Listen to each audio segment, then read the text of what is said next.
지난주에도 이번 주도 좀 설교 좀 무거운 설교였는데 제목이 섬김은 믿음의 본질이다. 인간에게 계시는 하나님의 정체성의 절정은 성육신하신 예수님이십니다. 우리는 그 예수님을 통해서 하나님을 보고 경험하게 되는 것이죠. 그분의 존재 방식과 삶의 방식은 하나님의 정체성을 드러내시고 있고 그분의 형상대로 창조되고 또한 새롭게 창조된 인간의 정체를 반영하고 있습니다. 우리의 장차에 언젠간 하나님의 부르심을 받고 이 땅을 떠날 텐데 그때 떠나면 과연 내 모습은 어떻게 되고 예수님 어떻게 부활하셨습니까? 어떤 모습으로 승천하셨습니까? 답은 다 나와 있습니다. 오늘 본문에서 소자가 되신 그 인자 안에 모든 것이 들어있고 그것을 통해서 우리의 남은 삶 언젠가는 우리의 삶의 결과물을 계산하는 심판이 진행될 것이라는 것입니다. 이 14장 25장 정말 강하다고 하죠. 결론으로서 인자 주님이신 인자 예수님께서 오셔서 집행하실 그 재판 장면을 강렬한 언어로서 묘사하고 있습니다. 모든 사람들은 예외가 없습니다. 많이 가진 사람, 적게 가진 사람, 많이 배운 사람, 적게 배운 사람 모든 사람들은 재판을 받게 되는데 그 자리에서 의인들은 보상을 받게 되지만 악인들은 형벌에 처해진다고 말씀하고 있습니다. 31절, 32절 상반절에 최후의 심판의 장면이 그려지고 있습니다. 학교에서 학생들에게 기말고사나 아니면 월말고사를 칠 때 그 시험을 앞두고 선생님이 마음이 좀 열려서 이번에는 학생들에게 공부할 시간이 없었잖아. 봉사활동도 하고 거리 청소하고 지역사회를 위해서 헌신했으니까 조금 내가 후회를 베풀겠다 해서 시험 문제에 대한 힌트를 주었다라고 생각해 보십시오. 그 힌트를 참고로 해서 잘 준비한 학생들은 아마 생각지 못한 좋은 성적을 얻게 될 것입니다. 그러나 그렇지 않은 학생은 좋은 성적을 거둘 수가 없을 것입니다. 왜요? 힌트를 무시해버렸기 때문에 자기가 서로 참고하지 않았기 때문에 오늘 본문은 역사의 마지막에 하나님께서 모든 인생들을 심판하실 그때 무엇인가를 기준으로 삼으시는데 그 무엇인가가 오늘 힌트로 말씀해주고 있습니다. 하나님께서 힌트를 주셨다면 우리는 분명 그 힌트를 잘 참고해서 준비를 해야 될 것입니다. 그래야만 최후의 심판대 앞에서 하나님께서 인정을 받게 될 것이고 하나님께로 칭찬을 받을 수가 있는 것입니다. 하나님은 그렇다면 저와 여러분에게 어떤 힌트를 주셨을까요?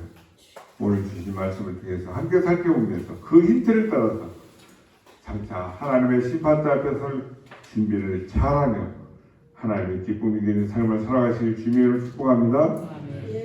첫 번째로 흔히 양과 염소의 비유라고 우리가 알려지고 있는데 오늘 주신 이 말씀에서 역사의 마지막에 예수님은 어떤 모습으로 우리에게 오시고 계십니까? 또 우리에게 오셔서 그 예수님은 무슨 일을 하신다고 말씀하고 있습니까? 먼저 우리 31절을 한번 다시 읽어보겠습니다. 시작! 인자가 자기 영광으로 모든 천사와 함께 올 때 자기 영광에 보좌하니 여기서 인자는 바로 다시 오실 예수님을 말씀하고 있습니다. 32절 상반절 32절 최후의 심판 장면은 하늘에서 재판하는 법정의 장면으로 이해를 한다면 예수님의 왕권은 최후의 심판 때 그 절정에 이르게 될 것입니다.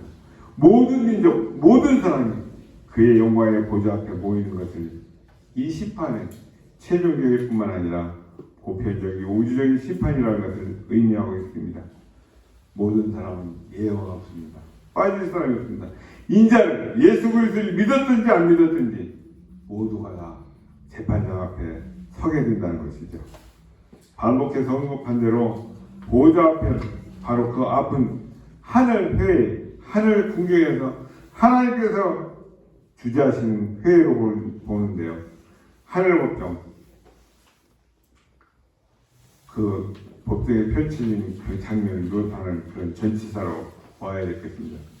천상의 존재들은 하나님 앞이나 하나님 옆에, 그리고 재판받을 사람들은 하나님 앞에 재판장에서 죄인석에, 피고인석에 서게 되는 것이죠.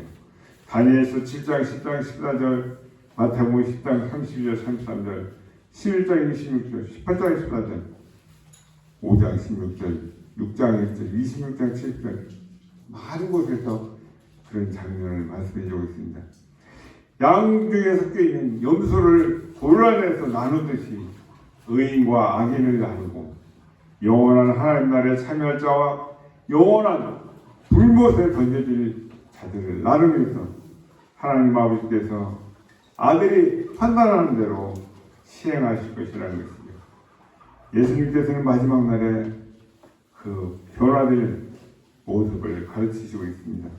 31절에 보니까 인자가 자기 영광으로 모든 천사와 함께 올 때 자기 영광의 보좌에 앉으리니, 32절 상반절에는 모든 민족을 그의 앞에 모으고 인자는 천사들과 함께 오셔서 영광의 보좌에 앉으신다고 말합니다. 천사들의 역할을 본살라에서 구체적으로 설명되지는 않고 있는데요.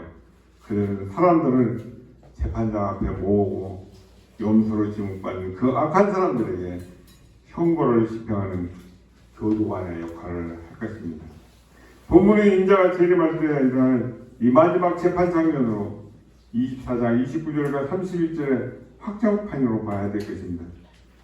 재판을 주재하는 존재는 목자, 왕으로 표현되고 있는데요. 그분은 바로 인자이신 예수님이십니다. 예수님께서는 첫 번 오실 때는 성육신하실 때는 회복의 나라인 하늘나라 복음을 가지고 이 땅에 오셨지만, 두 번째 오실 때는 파로시아, 모든 역사를 마감하고 최종적인 편결을 선언하실 것입니다. 지상에서 머리둘 곳이 없어서 고난을 겪으시며 결국 십자가에서 돌아가셨지만 재림 주로 오시는 그 모습, 지상의 모습과는 전혀 다른 것입니다. 인생들의 운명은 인자하게 된 그 태도로 결정이 되어지는 것입니다. 인생의 운명을 판결하는 분도 바로 인자이신 예수님이시라는 것이죠. 모든 민족이, 곧 모든 인생들이 최후의 심판을 받기 위해서 인자 앞에 서게 되는 날이 옵니다. 의인들과 악인들 모두 심판대 앞에, 인자 앞에 서는 것이죠. 이런 점에서 재판은 보편적인 것입니다. 예수님께서 역사의 마지막에 자기의 영광으로 모든 천사와 함께 오시고 자기 영광의 보좌에 앉으신다고 말씀하는데요. 보좌는 아무나 앉는 자리가 아닙니다. 보좌는 왕이 앉는 자리를 보좌라고 합니다. 이 땅에 다시 오실 예수님은 온 세상에 왕으로 오실 것입니다. 예수님은 처음 오셨을 때, 초립 때, 그러니까 이 땅에 처음 오실 그때는 선지자들도 믿는 성도들도 알아보지 못한 낮고 천한 모습으로 오셨습니다. 저게 무슨 메시아예요? 하나님이 메시아의 탄생을 알려주신 몇몇 사람들을 제외하고는 그 예수님의 탄생을 아무도 몰랐을 만큼 철저하게 낮고 낮은 모습으로 오셨다는 것을 우리는 기억합니다. 그러나 재림때 다시 오실 모습은 전혀 다릅니다. 예수님은 영광 중에 오실 것이고 온 세상을 다스리고 심판하신 왕 중의 왕으로 오실 것입니다. 아멘. 32절에 33절은 이렇게 말합니다. 우리가 잘 아는 양과 염소의 비유죠. 예수님께서는 악을 행할 자만 아니라 해야 할 일을, 우리가 해야 될 우리 사명을 하지 않는 자에게도 하나님의 나라를 상속하지 않는다고 했습니다. 마땅히 사랑할 자만 사랑하는 이방인이나 이웃의 범죄를 자의대로 정해서 내가 사랑하고 싶은 사람만 사랑하는 그런 서기관과 바리새인의 의보다 더 나아야 자기 백성을 인정해 주신다고 합니다. 우리는 바리새인, 서기관, 사두개인 굉장히 이렇게 낮게 보고 흔히 빈정거리는 그런 사고가 은연히 있습니다. 아닙니다. 그분들 신앙생활을 한번 들어가서 보면 우리는 맨발이 아니라 오토바이 타고 가도 못 쫓아갑니다. 그 얘기는 뭡니까? 율법으로, 내 의로, 내 열심으로, 내 공로로 하는 게 구원받는 것이 아니라 우리는 할 수 없다는 걸 하나님 이미 아시기 때문에 그래서 예수님을 메시아를 보내주신 것입니다. 아멘. 예수 그리스도를 믿어야 구원받는 것입니다. 아멘? 아멘? 네. 내가 아무리 봉사, 헌신, 헌금 많이 하고 참 필요 없습니다. 필요 없는 건 아니죠. 받은 은혜가 감사하니까 당연히 하는 것이지 내가 이것을 행해서 구원을 얻겠다. 그건 벌써 방향이 다른 것입니다. 하나님은 거들떠보지도 않으십니다. 모든 민족을 그분의 앞에 모으고 각각 구분하게 목자가 양 속에 섞여 있는 염소를 골라내는 것같이 양은 그 오른편에 염소는 왼편에 두리라. 예수님은 모든 민족을 그분 앞에 모으십니다. 그리고 목자가 양과 염소를 구분하는 것처럼 모든 사람을 두 그룹으로 왼쪽 오른쪽으로 쫙 나누신다는 것이죠. 양들은 예수님의 오른편에, 염소는 왼편에 두십니다. 모든 민족이라고 말씀했으니까 예가가 되는 민족은 하나도 없습니다. 예되는 사람은 단 한 사람도 없습니다. 모든 사람이 오른편 아니면 왼편 어느 한쪽에가는 반드시 속하게 된다는 것이죠. 여러분은 어느 쪽에 서시랍니까? 오른편입니까? 왼편입니까? 늘 말씀드리지만 성경은 성공한 사람, 실패한 사람 두 밖에 없습니다. 중간대로 모았습니다. 그렇다면 나는 성공자 앞에 그룹에 속할 것인지 실패자 앞에 그들의 그룹에 속할 것인지 내가 결정해야 됩니다. 두 번째로 임금이 오른편에 있는 자들에게 무엇이라고 말씀하고 있습니까? 또 그렇게 말씀하신 이유는 무엇인가 우리가 살펴보겠습니다. 우리 34절을 한번 읽어볼까요? 시작. 그때 임금이 그 오른편에 있는 자들에게 이르시되 내 아버지께 복받을 자들이여 나와 창세로부터 너희를 위하여 예비된 자를 상속받으라. 여기서 임금은 바로 다시 오실 왕 예수님을 가리킵니다.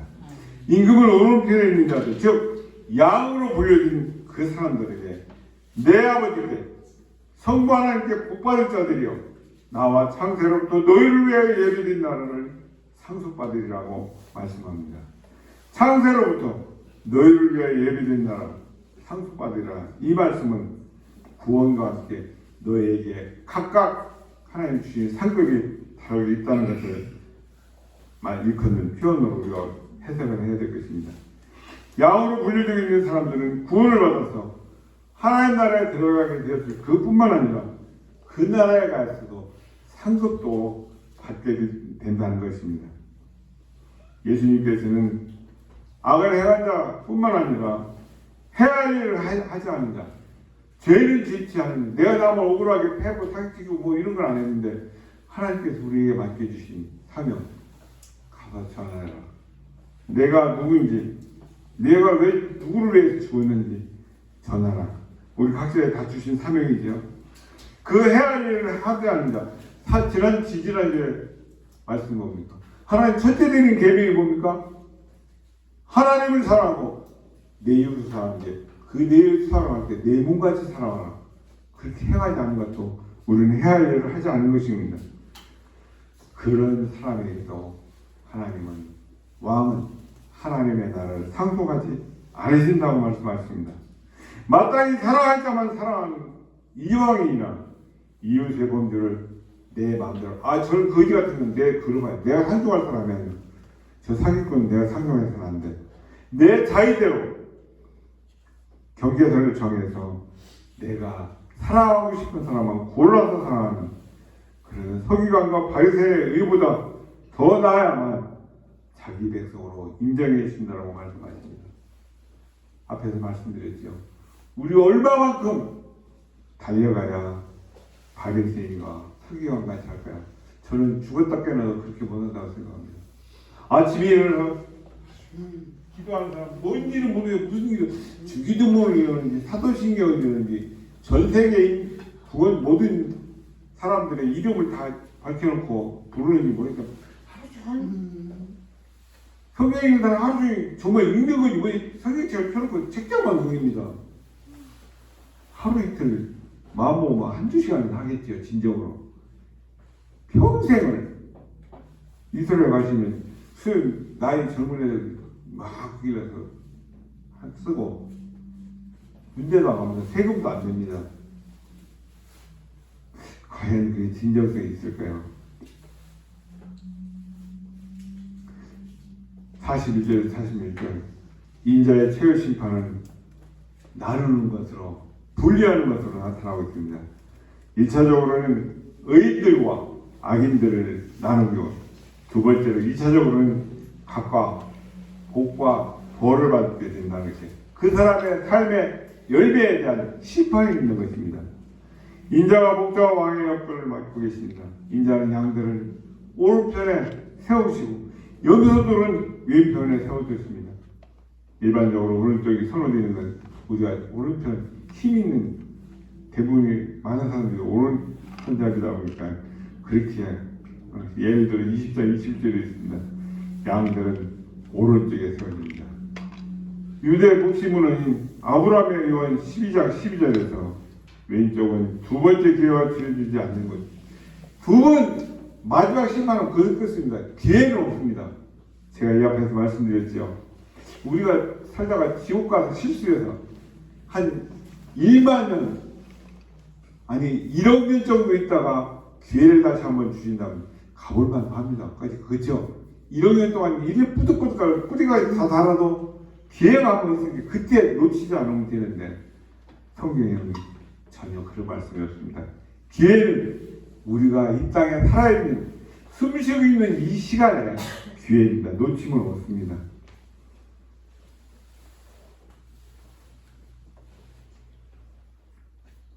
보좌의 오른쪽에 있는 천사는 좋은 행위를, 왼쪽에 있는 천사는 우리 인생들의 죄를 기록한다고 말씀하겠습니다. 왼쪽은 두 번째 기회가 절대 주어지지 않는 것이죠. 인자께서 왕으로 앉아서 재판하신 그 장면은 다니엘서 7장과 시편 110편 1절의 결합이라고 34절을 말하고 있습니다. 지상에서 하나님 나라에 들어간 그 사람들은 최후의 심판 이후에 영원한 나라, 하나님이 계신 그 나라에 들어가게 된다는 것이죠. 임금이 그렇게 말하는 이유는 무엇이겠습니까? 우리 35절 36절을 한번 읽어보겠습니다. 그 이유가 시작. 내가 줄일 때 너희가 먹을 것을 주었고 목마를 때 마시게 하였고 나그네 되었을 때 영접하였고 홈들어질 때 옷을 입혔고 병들었을 때 돌보았고 옥에 갇혔을 때 와서 보았느니라. 35절에서 36절은 오른쪽에 있는 사람들이 그 영원한 나라 천국을 상속받는 이유를 설명해 주고 있습니다. 그들이 복을 받는 이유를 한 단어로 표현한다면 그것은 긍휼이라는 것이죠. 5장 7절에 긍휼에 대해서 말씀하셨습니다. 하늘나라에 들어간 특권도 받고 다가오는 그 하나님의 나라를 상속받은 사람은 자신이 받은 은혜를 긍휼의 행위로 입증해야 되는 것입니다. 오른편에 있는 사람들은 긍휼의 삶으로 자신들의 신분을 확인받았습니다. 그런데 그 의인들은 자신들이 알고 있는 왕이 도움이 필요한 상태에 있었던 것과 그 왕을 도왔던 일을 전혀 기억하지도 못하고 있습니다. 왕은 이 의인들에게 그들이 내 형제들의 작은 사람들, 소자라고 하죠.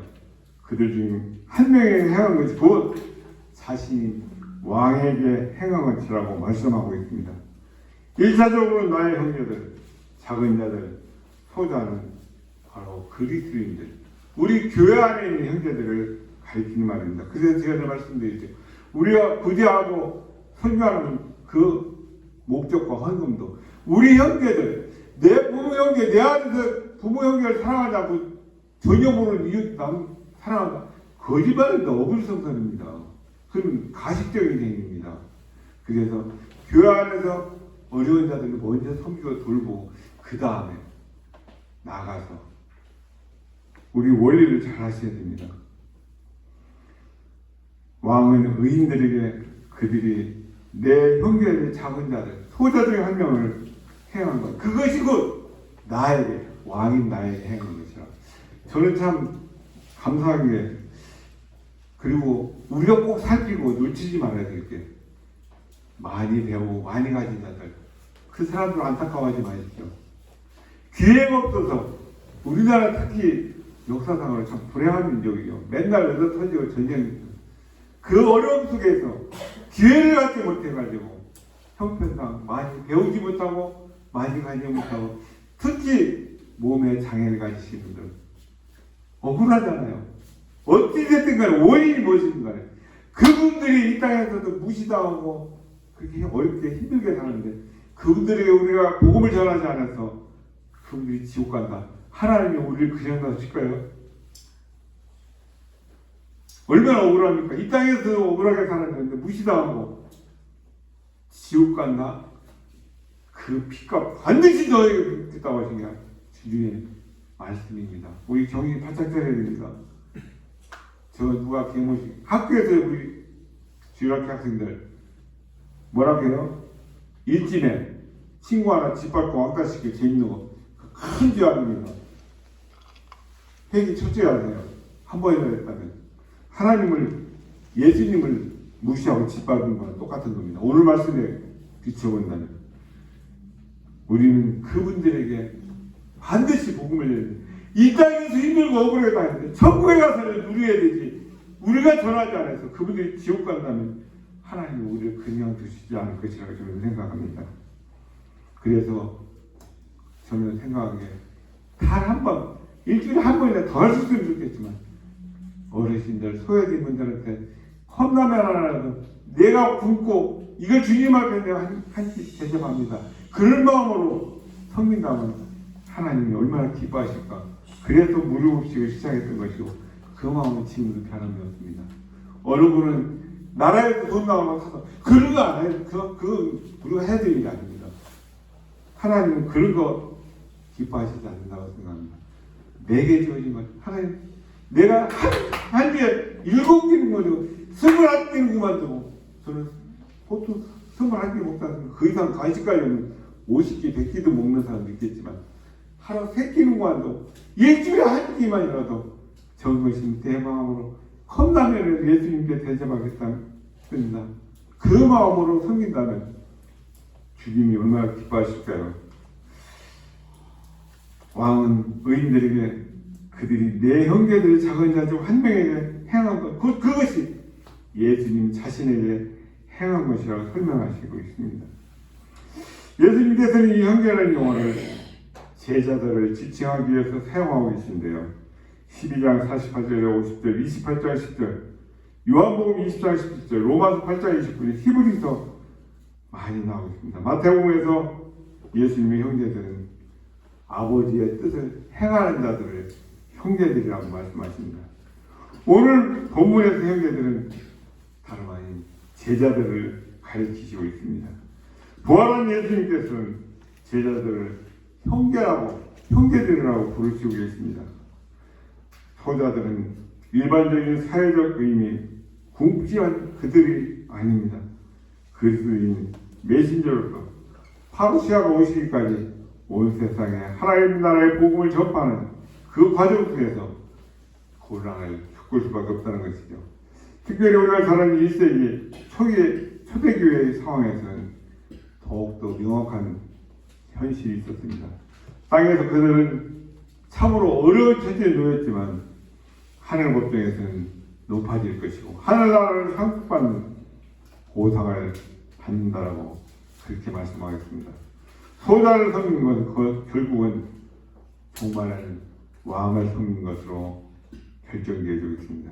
임금은 양으로 불리는 이 사람들은 임금 자신이 굶주리고 있을 때 먹을 것을 주었고 목마를 때 마시는 물을 주었고 나그네 되었을 때는 영접해 주었고 헐벗었을 때는 옷을 입혔고 병들었을 때 돌봐주었고 옥에 갇혔을 때 와서 그들을 살펴보아줬다고 그렇게 말씀하고 있습니다. 양으로 물려지고 있는 사람들은 임금이 처하실 그 상황, 고난을 겪을 때 결코 유연하지 않았습니다. 임금은 그것을 인정하면서 양들에게 하나님의 나라를 상속받을 것이라고 말씀하고 있습니다. 그렇다면 저와 여러분 지금까지 사고 잘못된 게 있다면 다 떨쳐버리시고 지금부터라도 수정해서 하나님 나라를 다 상속받는 방법과 이유와 원인 다 가르쳐 주셨으니까 그대로 실천해서 삶을 살아서 하나님 나라를 상속받는 저와 여러분 되시길 축복합니다. 세 번째는 오른편에 있는 사람들 곧 의인들은 임금에게 무엇이라고 여쭈고 있습니까? 그 질문에 대해서 임금님은 뭐라고 대답을 하고 있습니까? 우리 37절, 38절, 39절 함께 읽겠습니다. 시작. 이에 의인들이 대답하여 이르되 주여 우리가 어느 때 주께서 주신 것을 보고 음식을 대접하였으며 목마르신 것을 보고 마시게 하였나이까? 어느 때 나그네 되신 것을 보고 영접하였으며 널도 쓰신 것을 보고 옷 입혔나이까? 어느 때 병드신 것이나 목에 갇히신 것을 보고 가서 배웠나이까 아니니? 의인들은 이해가 안 됩니다. 이해가 할 수가 없습니다. 아무리 곰곰이 짚어보고 생각해봐도 자신들이 임금에게 그렇게 한 일이 전혀 없었기 때문에 그렇습니다. 아마 그들은 애초부터 임금이 굶주리거나 목마르거나 나가는 데였거나 헐벗었거나 병들었거나 옥에 갇힌 일이 있었으리라고는 전혀 상상조차 할 수 없었을 것입니다. 그러자 임금은 이렇게 대답을 하고 있습니다. 40절 읽어보겠습니다. 시작.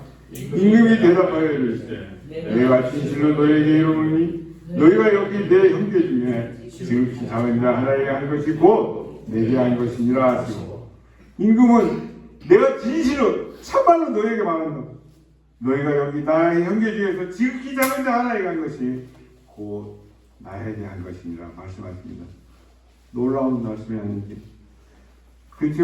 야호를 불리는 사람은 지극히 작은 소자한 사람, 줄이거나 마르거나 나그네 되었거나 헐벗었거나 병들었거나 옥에 갇혔거나 그랬을 때 그들에게 선을 베푸는 작은 그 선, 그것을 임금은 그것이 곧 임금에게 행한 선행이라고 여기고 있다는 것입니다. 우리는 여기서 몇 가지 중요한 교훈을 얻을 수가 있습니다. 하나는 말씀이 말해주고 있는 그대로입니다. 우리가 가난하고 소외된 사람들, 어려움에 처한 사람들 돕는 것이 곧 주님께 행하는 일하는 것이고, 그리고 적극적으로 그들을 돕고 선을 베푸는 삶을 살아야 된다는 것을 기억해야 된다는 것이죠. 생각해보면 우리 세상 말로 수지받는다고 하죠. 나를 컵라면 하나 대접해드리는데 왕은 그걸 잊지 않고 내가 너한테 상을 베풀 천국이 너희 것이다. 얼마나 엄청난 말씀입니까? 그래서 우리는 보다 더 적극적으로 연약한 자들, 소외된 자들, 그분들을 돕고 그들에게 선을 베풀어야 한다는 것입니다. 실제로 저와 여러분이 주님을 대접하고 주님에게 선을 행하려 한다면 얼마나 많은 돈과 정성이 들어가야 하겠습니까? 얼마나 많은 것, 얼마나 값진 것으로 존귀하신 주님께 드려야 되겠습니까? 그런데 주님은 저와 여러분이 지극히 작은 자 하나에게 한 것을 바로 주님 당신에게 한 것으로 인정해 주시겠다고 말씀하고 있습니다. 수리받는 장사 아니겠습니까? 그러기에 더욱더 저와 여러분은 가난하고 소외된 사람들, 다양한 이런저런 이유로 어려움에 처해진 그들에게 우리의 도움의 손길을 뻗치고 나누며 살아야 될 줄 믿습니다. 두 번째로 주님께서는 저와 여러분이 지극히 작은 한 사람에게 행한 그 선한 일, 그들을 도운 그 작은 일 하나도 결코 잊지 않으신다고 말씀하십니다. 사람들은 몰라줄 수가 있습니다. 사람들은 심지어 도움받은 그 사람들조차도 우리가 그들을 도운 것을 전혀 알아주지도 않을 뿐더러 모를 수도 있습니다. 어쩌면 그 일을 행한 우리도 아니 나 자신도 그 사실을 잊어버릴 수가 있을 것입니다. 그렇지만 주님은 결코 잊지 않으신다고 말씀하십니다. 이 사실 역시 우리가 지극히 작은 사람들을 즐거움으로 기쁜 마음으로 도와줘야 하는 중요한 이유가 하나가 되는 것이죠. 세 번째로는 지극히 작은 자를 돕는 것이 우리 믿음의 본질이라는 것입니다. 믿음, 하나님께부터 내 구원을 받았다. 구원받은 은혜의 진정을 느낀 사람은 행할 수밖에 없다. 내가 거저받은 은혜, 이런 지옥 백성으로 영원히 살아야 내가 하나님의 긍휼하심에 대해서 아무 공로 없이, 값 없이, 대가 없이 구원을 받았다. 그럼 나도 대가 없이 줘야 되는 것이죠. 오늘 본문을 잘못 이해한다면 내가 그렇게 해야만 행위로 구원받는다고 착각할 수도 있습니다. 앞에 문제 살펴봤던 것처럼 양으로 불리는 사람들은 그들 위하여 예비된 나라를 상속받게 되었습니다. 그런데 그렇게 되는 이유가 바로 지극히 작은 자에게 선을 행한 것이 되는데, 그렇다면 지극히 작은 자 내가 선을 해왔기 때문에 그들이 나를 하나님 나라 상속을 받게 하는 것이구나. 오해가 아니라 오해석이죠. 그러나 결코 그렇지 않습니다. 성경은 행함을 구원한다는 것 어디에도 없습니다. 구원받았기 때문에 구원받은 자를 감사함으로 그렇게 행하는 것이지 구원의 전제요건이 선행이 아닙니다. 어디도 성경은 행함으로 구원받는다는 것을 가르쳐주지 않습니다. 철저하게 예수 그리스도께서 나의 죄를 담당하시고 죽으셨다. 그 보혈의 피가 나를 정결케 하신다. 철저하게 믿음으로만 구원받는 것을 강조하고 있습니다. 그렇다면 오늘 이 말씀 우리를 어떻게 이해하고 정리해야 되겠습니까? 그것은 바로 섬김이 믿음의 본질이라는 뜻입니다. 이 기준에 따라서 예수님을 믿는 사람은 작은 자들을 짓밟고 무시하는 게 아니라 그들을 섬길 수밖에 없다는 것입니다. 그리고 그 작은 자들을 섬기지 않는 사람은 자신이 가진 믿음이 참된 믿음인지 아니면 가짜 믿음인지 점검해 봐야 한다는 것을 말씀하고 있습니다.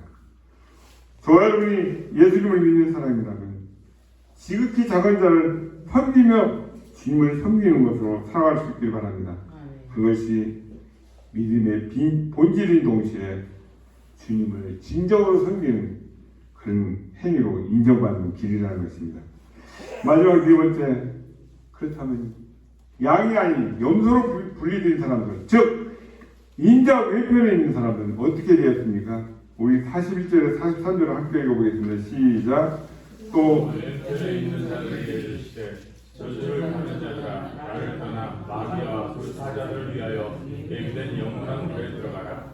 내가 줄일 때 너희가 먹을 것을 주지 아니하였고 목마를 때 마시게 하지 아니하였고 나그네 되었을 때 영접하지 아니하였고 헐벗을 때 옷 입히지 아니하였고 굶주렸을 때와 공개 갔었을 때 돌보지 아니하였느니라 하시니. 42절에서 45절은 바로 34절에서 40절과 정반대의 상황인 것입니다. 복을 받은 의인들이 긍휼과 동정의 삶을 살았다면 악인들은 전혀 그렇지 않았다는 것이죠. 예수님의 영향을 위한 길은 예수님께서 명령하신 것을 지키는 것이고 그 명령은 사랑으로 내 삶에 실천하는 일인 것입니다. 악인들은 의인들이 한 말과 반대로 자신들을 주님을 섬겼다라고, 내가 주님 반드시 평생 동안 섬겼습니다. 내가 평생 어머니 뱃속에서 가질 때부터 저는 내 의지와는 상관없이 내 태어나고 보니까 기독교 집안에 태어났다. 장로님, 권사님, 집사님, 성도님 집안에 태어나서 평생을 나는 주님만 찬양하고 주일 한 번도 어긴 적이 없습니다. 아니 단 한 번도 새벽기도 빠진 적이 없습니다. 그렇게 살아도 목소리를 섬겼다라고 높입니다. 그러나 자신들의 지식과 신앙, 삶으로 입증해내지 못했다는 것이죠. 이런 점에서 왼쪽에 있는 자들이 형벌의 장소를 쫓겨나는 것은 그들에게 충격적인 일이죠. 왕은 악인들이 소자 한 사람에게 행하지 않은 것이 왕에게 행하지 않은 것이라고 꼬집어서 말씀하고 있습니다. 작은 자는 사회 속에서 살아가는 낮은 사람이나 그렇기 때문에 누구에게나 무시당하기 쉽습니다. 예수님께서는 이미 제자들을 파송하시면서 너희를 영접하는 자는 나를 영접하는 것이요 나를 영접하는 자는 곧 나를 보내신 일이 영접하는 것이라고 10장 40절에 말씀했던 것을 우리는 기억해야만 됩니다. 하늘나라의 첫째가 되는 자들에게 누구든지 예 없이 내 영으로 이런 어린아이 하나를 영접하면 곧 나를 영접함이라고 18장 5절에서 말씀하셨던 것을 기억합니다.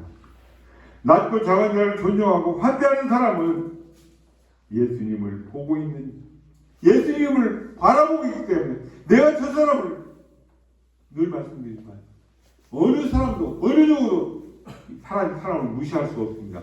사람을 무시해서도 안 된다요. 그 사람이나 나랑 똑같은 하나님의 영을 받았습니다.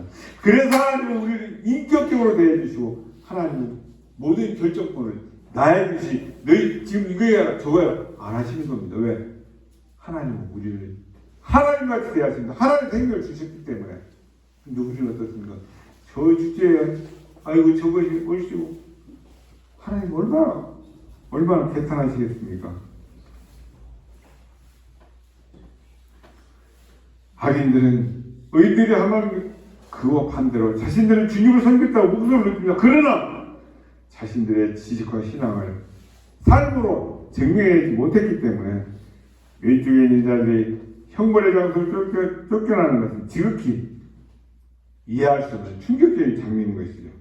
왕은 그 악인들이 소유한 사람이 행하지 않은 그것, 내가 나 왕을 그렇게 무시했다 네 기억 안 나라 이놈아. 작은 자는 타겟에서 낮은 자입니다. 예수님께서는 이 제자들을 포함해서 하셨던 그 말씀, 하늘나라에서는 첫째가 되려면 그 제자들에게 주님한테 그러잖아요. 예수님 저를 능히 읽는 분 바로 우리 임금으로 세우면 로마 한 방에 나옵니다. 우리 먹고 살까 걱정하지 마. 아유 봤잖아. 이렇지 생선 물고기도 머리 요즘 같은 고도만큼이나 되면 그 다음은 열대 사람 한 찌 없이라도 조각씩 먹을 텐데 얼마나 컸겠습니까? 도시락에 들어있는 게 거기다 보리떡 5개 가지고 5,000명 아니 2만 명도 3만 명이나 되는 그 많은 사람이 없고 쓰레기 나무고 모은 게 도시락 12개가 아니라 광주리 12개가 나오는 거 봤잖아. 그럼 우리 농사 안 해야 될 거야. 아마 그렇게 착각했거든.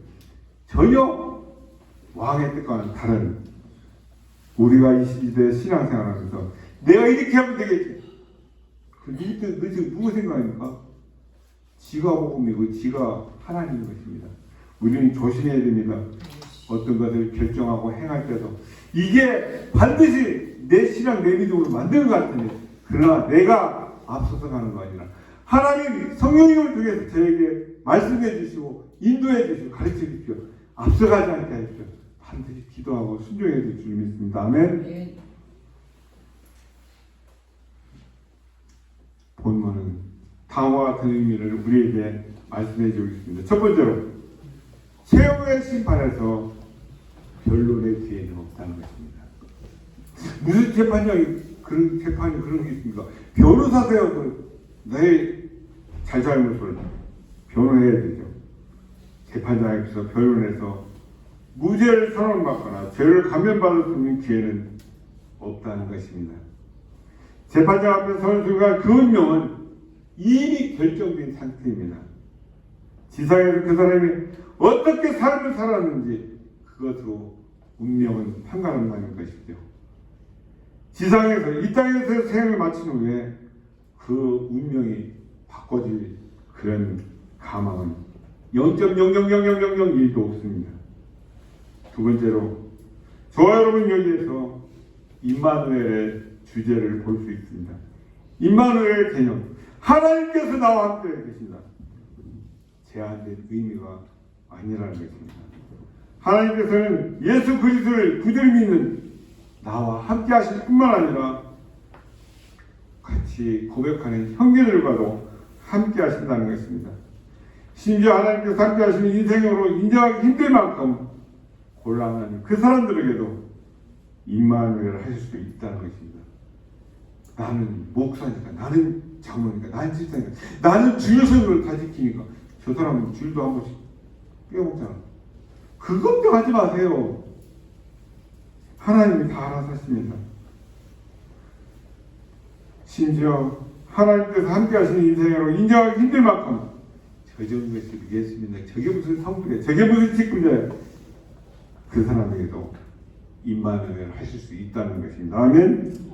그러므로 우리는 사람을 함부로 대하는 것은 그 사람과 함께 하신, 그들과 함께 하신 예수 그리스도를 함부로 대하는 그런 결과나 다를 수가 없다는 것입니다.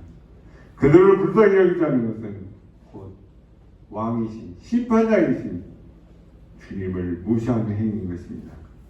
세 번째로 마태는 네 개의 강화를 모두 심판장면으로 마치면서 마지막 강화에도 심판장면으로 끝이 나고 있습니다.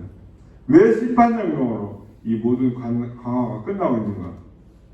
자신들이 알고 있는 인자가 재판장이고 모든 인생들에게 복을 준다는 점에서 보면 우리 교회의 정의가 될 수 있다는 사실입니다. 우리는 오른쪽 사람들의 말을 듣고 나서 큰 충격을 받지는 않습니다. 그러나 왼쪽에 서 있는 사람들에게 내뱉는 그 탄식, 그 말이 독자들에게 낯설지 않다는 사실, 오늘 이 시대 성도인 우리에게 또 한국교회에게 긴장감을 주고 있습니다. 왼쪽에 서 있는 사람들은 기독교적인 용어를 사용한다면 주 섬기다, 나는 입으로 평생 주님을 섬기겠습니다, 내 먹을 거 안 먹고 자식들 궁금한 거 할때도 12조는 철저했습니다. 감사한 부분에 얼마나 많이 드렸는데요.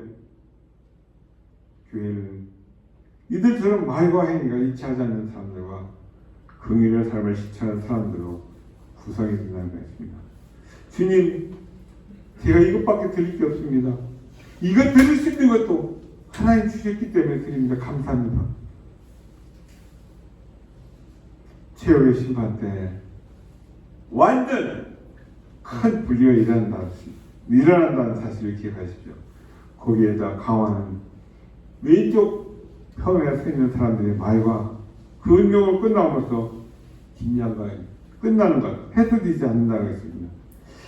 애매모만, 저 사람이 세계에서 몇 번째 된, 아니 한국에서, 아니 거창에서 몇 번째 된 교회를 개척했던 그 목사 아니야.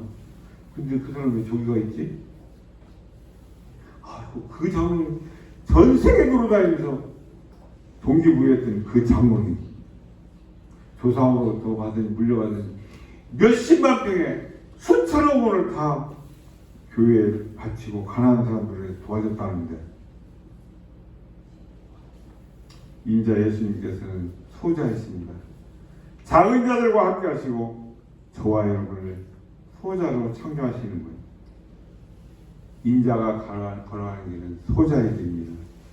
사회 경제주의 소자가 아니라 정의와 진리의 길을 걸어다가 기꺼이 이 세상 사람들로부터, 이 세상의 제도들로부터 외면을 자초하는 소자가 곧 왕의 제자가 되고 하나님 나라에 합당한 그런 하나님의 자녀들이라고 말씀하고 있습니다.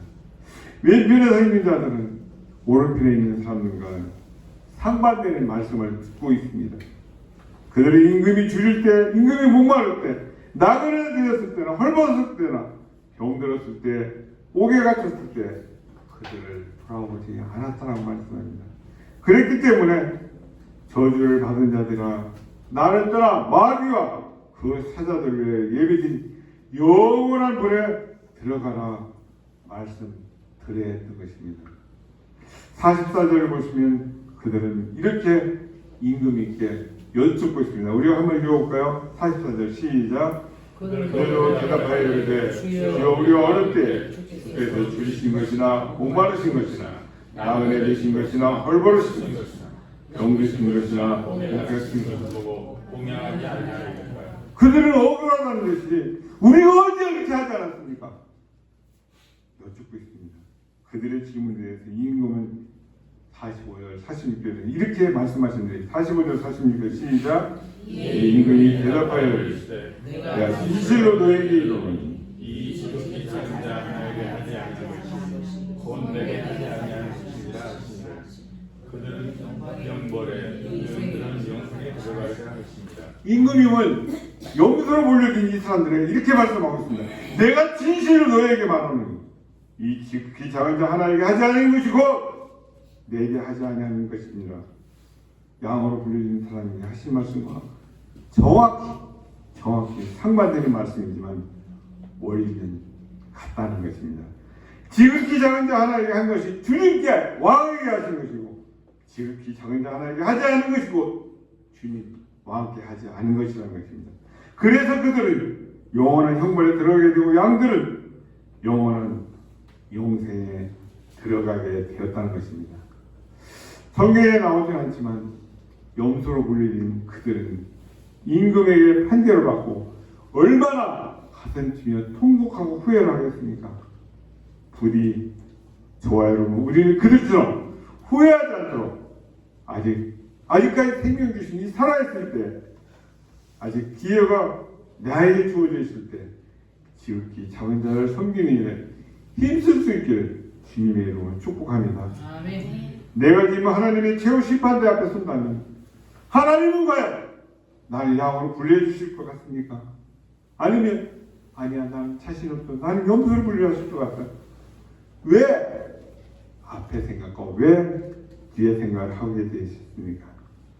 하나님께서 주신 힌트대로 이제부터 저 여러분이 이제 이렇게 해야 되겠구나 이게 잘못된 것이다 여기를 수정해야 돼 그렇게 생각되는 것이 있습니까? 수정하십시오. 그리고 함께 나누십시오. 저는 이번 한 주간 동안 이제 고난 주간일 것입니다.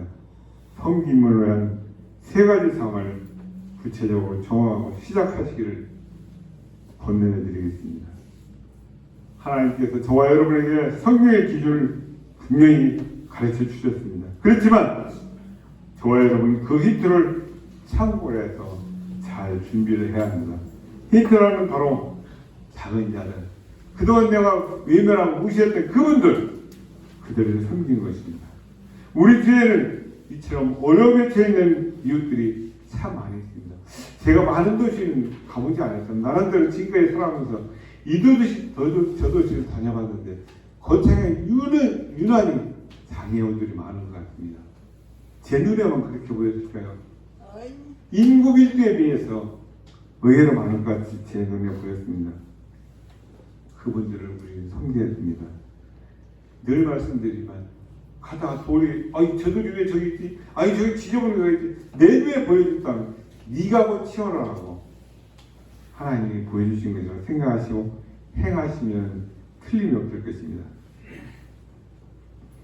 내가 살기고 지금 급한 일로 가고 있는데 그들을 위임한다는 것은 나 스스로 염소의 길로 걸어 들어가는 것이나 마찬가지라는 사실을 기억하십시오. 부디 저와 여러분의 눈을 들어서 어려움에 처해 있는 이웃들을 바라보고 지극히 작은 것이라도 그들을 내 손으로 도우며 살아가시는 우리 시험성 가족들 다 되실 주님의 이름으로 축복합니다. 자비로우신 아버지 하나님 감사드립니다.